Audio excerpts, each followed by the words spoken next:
কাজকে ভালোবাসতে হবে প্রেমিকের মতো, তারা সংসার থেকে আলাদা করে দিয়েছে। সেই জন্য আমার ইচ্ছা শক্তি ছিল যে না, আমি নিজে কিছু করব।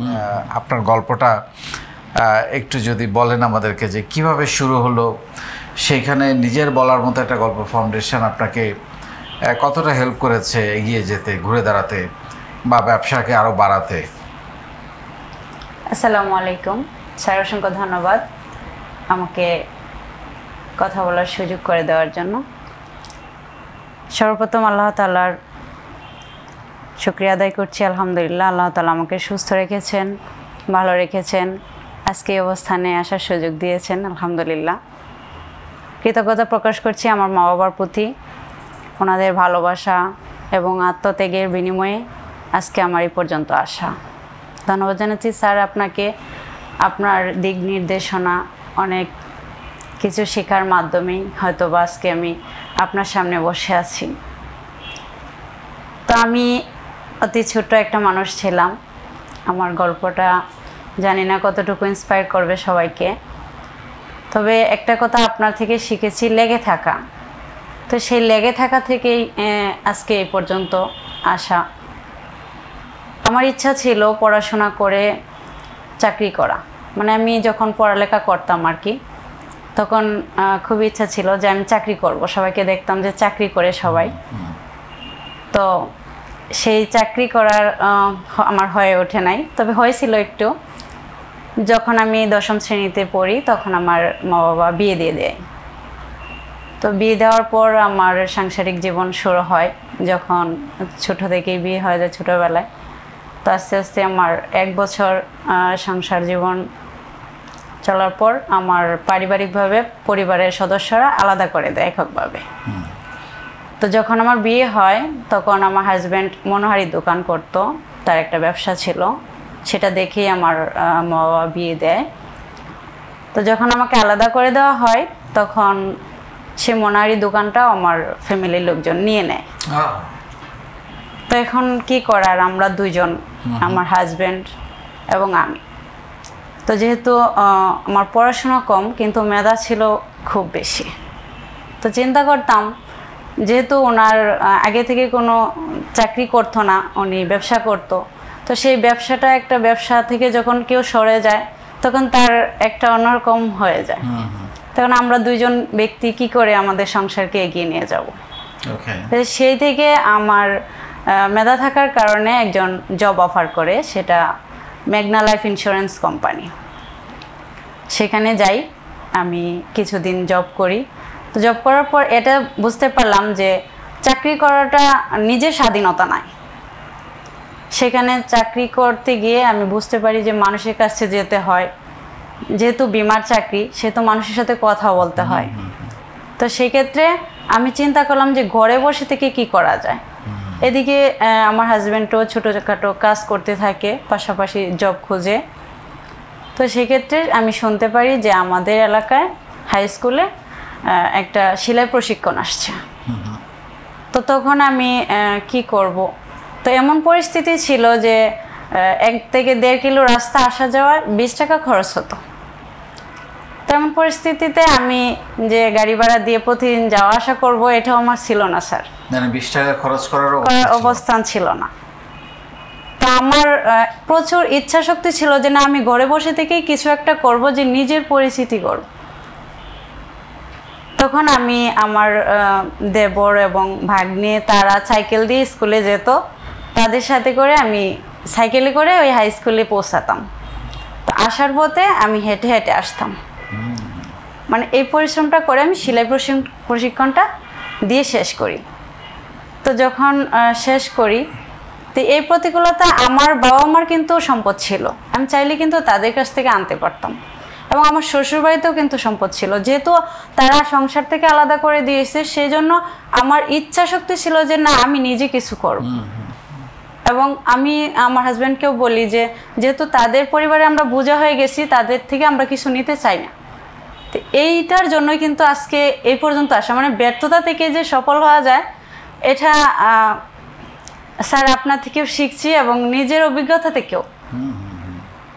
তো এইটা পড়ার পর আমার প্রথম বেবি কনসেপ্ট করি। তো বেবি কনসেপ্ট করার কারণে আমি অসুস্থ হয়ে যাই, প্রায় 2 থেকে 3 মাসের মতো আমি বিছানা থেকে উঠতে পারতাম না, মানে খাবার দাবার সব বন্ধ। তো এরকমভাবে মানে যে আমি যে একটা প্রশিক্ষণ দিচ্ছি যে একটা কাজ শুরু করব, এটা আমার করা হয়ে ওঠে নাই।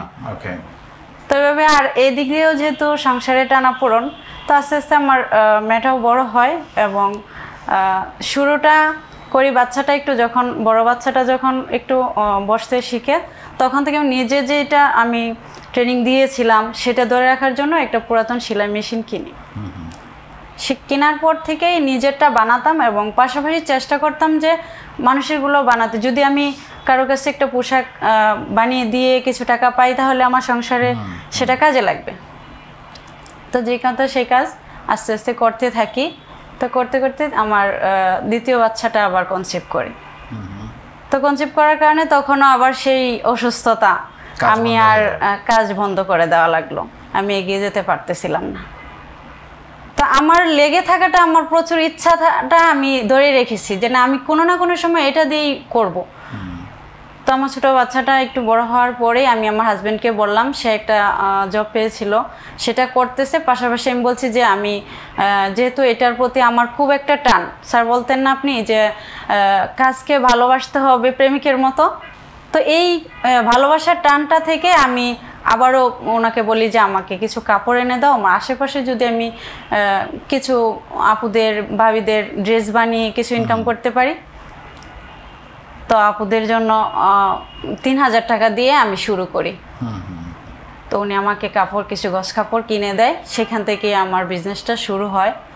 তো আলহামদুলিল্লাহ স্যার, আপনার এই ফাউন্ডেশনে আমি যুক্ত হওয়ার পর বুঝতে পারি যে আমার জীবনের গল্পটা আপনার প্রত্যেকটা সেশন থেকে আসে। মানে আমি যে সেশনটায় পড়ি এবং সেশন ক্লাসে আসি, দেখি যে প্রত্যেকটা সেশন আমার জীবনের সাথে মিলে যাচ্ছে। এতটা ইন্সপায়ার হই প্রত্যেকটা সেশন থেকে যে কি বলবো। ক্লাস 10-এ পড়ার পরে আর কি লেখাপড়া করার সুযোগ হয়েছিল? আমার পড়ালেখার সুযোগ থাকলেও আমার হাজব্যান্ডের যেহেতু এভাবে করানোর মতো পরিস্থিতি ছিল না, তার জন্য আমি আর আগ্রহ দেখাইনি। সো আমি যে সেশনগুলো দেই 3 মাস ধরে, প্রায় 270টা সেশন, আপনার কি এগুলো বুঝতে কোনো অসুবিধা হয়েছে? আমার এগুলোতে বুঝতে কখনো অসুবিধা হয়নি, তবে একটা সেশন আমাকে খুব অনুপ্রেরণা দিয়েছে যে শুরু করুন, লেগে থাকুন, সাহস করুন, শুরু করুন, লেগে থাকুন। তো এটা আমাকে খুবই অনুপ্রেরণা দিয়েছে স্যার, কারণ আমি যদি সাহস না করতাম তাহলে আজকে পর্যন্ত আসার সুযোগটাও পেতাম না। সো আপনি এখন কি কি নিয়ে কাজ করেন? আমি স্যার মেয়েদের যাবতীয় পোশাক আইটেম নিয়ে কাজ করছি। তো অনলাইনে আসার পরে সবচেয়ে বেশি আমার সেল হচ্ছে গিয়ে মেয়েদের যে কমি মাদ্রাসা মেয়েদের যে পাট্টা, হেজাব এবং নেকাব আমি নিজে তৈরি করি, সেটা আমার অনলাইনে বেশি সেল হয়। এবং এই আমার পরার যে পোশাকটা আছে, এটা আমি নিজের তৈরি করা আর কি। তো এগুলোই আমার হচ্ছে গিয়ে এখন বেশি সেল হচ্ছে।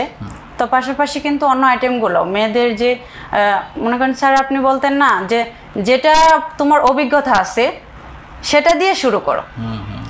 তা আমি তো অভিজ্ঞতাটা এখানেই প্রয়োগ করছি, আমি তো অন্য কোনো আদার সাইডে প্রয়োগ করি নাই স্যার। আমি শুরু থেকেই কিন্তু চেষ্টাটাই করছি এইখানে। তো এই জন্যই কিন্তু আমার এইখানে লেগে থাকাটা। আপনার সেল কত এখন মাসে? প্রতিদিন প্রায় স্যার 10 থেকে 15,000 টাকার মতো সেল আসে। বাহ বাহ, ভেরি গুড। তার মানে মাসে 1-1.5 লাখ টাকা সেল হচ্ছে? জি স্যার। এটা কিভাবে সম্ভব হলো? মানে এটা করার জন্য আপনি তো একদম ঘরে বসে, মানে ঘরে থাকা একজন মানুষ। জি স্যার। সো এই সেলটা বাড়ানোর পিছনে কি কি কারণ ছিল? এই সেলটা বাড়ানোর পিছনে কারণ ছিল, আমি অফলাইনে যখন আমাদের আশেপাশের আপুরা আসতো আমার কাছে, তাদের থেকে যে আমি সহযোগিতাটা পেয়েছি, তাদেরকে আমি সুযোগ দিতাম যে আপনারা এখান থেকে যদি পোশাক আইটেম তৈরি করে নেন, তাহলে আপনাদেরকে আমি কিছু ছাড় দিচ্ছি। আপনি যদি এইভাবে একটা পোশাক তৈরি করেন, তাহলে আমি সেলাইয়ে ছাড় দিচ্ছি, নয় কাপড়ে ছাড় দিচ্ছি। তো এইভাবেই কিন্তু আমার সেলটা বেড়ে যাচ্ছে। মানে আপনি বলতেন না যে স্যার লাভ কম সেল বেশি, তো আমি যখন এই জিনিসটা প্রয়োগ করছি, তখন আলহামদুলিল্লাহ আমার সেলটা বেড়ে গেছে। তার বিশেষ করে গত রমজানে স্যার আমাদের ফাউন্ডেশনের টাঙ্গাইল জেলায় পণ্য প্রদর্শনী ছিল আমার। তো যখন সেখানে আমি পণ্য প্রদর্শনী করি স্যার, আপনার মাধ্যমেই সেখানে আমাকে বিজয়ী ঘোষণা করা হয় বিক্রেতা হিসাবে এবং প্রথম পুরস্কৃত হই। বাহ বাহ, এটাই ছিল আমার ফাউন্ডেশনে প্রথম পুরস্কার পাওয়া এবং আপনার থেকে আমার নাম ঘোষণা করা। মানে আমি খুবই খুবই এক্সাইটেড ছিলাম তখন। তো একদিনে আমার 37,000 টাকা সেল হয়। অসাধারণ অসাধারণ। তার মানে আপনি ফাউন্ডেশন থেকে অনেক সেল পাচ্ছেন? জি আলহামদুলিল্লাহ স্যার। এই পরিচিতিটা কিভাবে তৈরি হলো ফাউন্ডেশনে? ফাউন্ডেশনে আমি 25তম ব্যাচে রেজিস্ট্রেশন করি আমার একজন রিলেটিভ ভাইয়ের মাধ্যমে। উনি সৌদি প্রবাসী, উনি আমাকে রেজিস্ট্রেশন করে দিলেন এবং আমি আপনার একটা ভিডিও দেখার মাধ্যমে আমি ইন্সপায়ার হই এবং উনি যেহেতু আমার রিলেটিভ ছিলেন, তো ওনাকে আমি বলি যে আমি এখানে রেজিস্ট্রেশন করতে চাই। তখন আমি কোনো সেশন ক্লাস কিংবা আমার ফাউন্ডেশনে কারোর সাথে পরিচয় ছিল না। তখন এই রেজিস্ট্রেশন করার পরে আমাদের জেলা অ্যাম্বাসিডার আরিফুল ইসলাম, উনি আমার সম্পর্কে কাকা হন, ওনার মাধ্যমেই গ্রুপে যুক্ত হই এবং প্রতিদিন সেশন ক্লাসে আসার মাধ্যমে আলহামদুলিল্লাহ পরিচিতিটা লাভ করি। এবং মধুপুর যেই পিকনিক ছিল আমাদের স্যার, আপনিও এখানে ছিলেন, আমি গিয়েছিলাম, আমার ছেলে ওখানে দৌড় প্রতিযোগিতায় দ্বিতীয় হয়েছিল। তো এই থেকেই আমাদের ফাউন্ডেশনে আর কি সবার সাথে পরিচিতি লাভ করা। এই নিজের বলার মতো একটা গল্প ফাউন্ডেশনে বিনামূল্যে প্রশিক্ষণ দেওয়া হয়, এই বিষয়টাকে কিভাবে দেখেন? মানে বাংলাদেশে তো ফ্রিতে কেউ কোনো কিছু শেখায় না। জি স্যার, এই বিষয়টা মানুষকে সবচেয়ে অনুপ্রেরণা দেয় যে মানুষ কাউকে যদি কোনো একটা, যে আমি সেলাই প্রশিক্ষণ দিয়েছি সেখানে কিন্তু আমাকে টাকা দিতে হয়েছে, টাকা দিয়ে সেলাই প্রশিক্ষণ শিখছি, তারপরে কিন্তু আমি কাজ করতে পারছি। কিন্তু স্যার আপনি সারা বিশ্বের জন্য যেই এই ইয়াটা রাখছেন, যে সেশনগুলো দিয়ে মানুষকে সহযোগিতা করছেন ফ্রিতে, একজন দক্ষ অদক্ষ মানুষও কিন্তু এখানে সুযোগ পেয়ে যাচ্ছে। এটাকে আমি খুবই খুবই সম্মান দিই স্যার। Very good.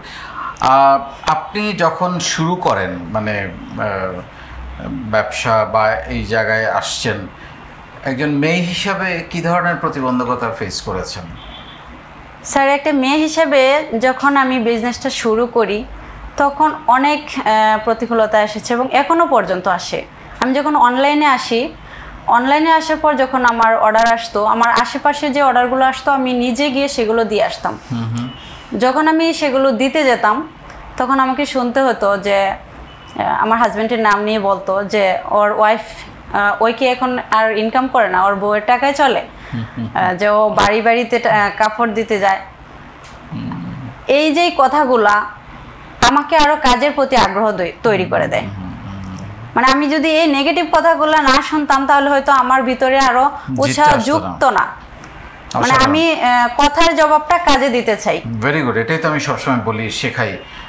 এখন কি বলে তারা, যারা সমালোচনা করতো, যারা আপনাকে বাজে কথা বলতো, এখনো অনেকেই আলহামদুলিল্লাহ স্যার অনেকেই বাহবা দিচ্ছে, সবাই পরিবর্তন হচ্ছে, কিন্তু কিছু কিছু মানুষ আছে এখনো সেই কথাগুলোই বলে যায়। মানে তাদের ভিতরে যে হিংসাটা, সেই হিংসা থেকে আমার অনুপ্রেরণা যোগায়। হ্যাঁ, তারা হিংসা করবে, আপনি এগিয়ে যাবেন। জি জি, এটাই তো থিওরি।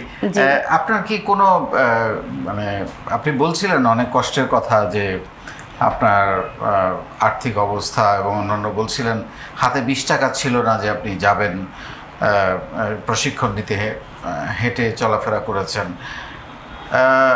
আর কোনো কষ্টের কথা মনে পড়ে পেছনে ফিরে তাকালে?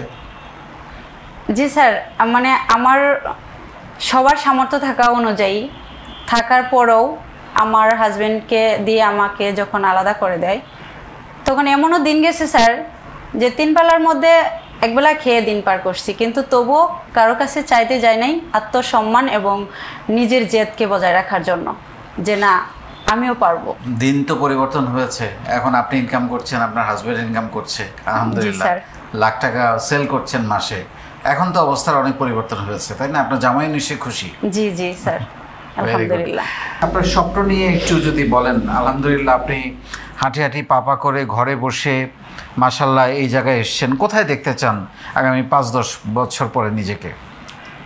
ইনশাআল্লাহ স্যার, আমাকে আগামী 5 থেকে 10 বছরের ভিতরে এমন অবস্থানে দেখতে চাই যে বাংলাদেশ পেরিয়ে যেতে আমার তৈরি পোশাক অন্যান্য রাষ্ট্রেও যায়। এবং এখন বর্তমানে স্যার 64 জেলার মধ্যে 10টা জেলায় কিন্তু আমার তৈরি পোশাক গেছে। বাহ বাহ, তো সেক্ষেত্রে আমার ইচ্ছা শক্তি এবং আমার আরও স্বপ্ন যে আমার মতো অসহায় মেয়েরাও যাতে ভালো কিছু করতে পারে এবং আমাদের নিজের বলার মতো গল্প ফাউন্ডেশনে তাদেরকে সুযোগ করে বিনা টাকায় ট্রেনিং দেওয়ে তাদেরকেও ভালো একটা অবস্থানে নিতে পারি, যে চাকরি করব না, চাকরি দিব, এমন একটা স্লোগান নিয়ে আমি আমার আশেপাশে যারা অসহায় মেয়েরা আছে তাদেরকে দিয়ে ভালো অবস্থান তৈরি করতে চাই, নিজের একটা কারখানা তৈরি করতে চাই স্যার।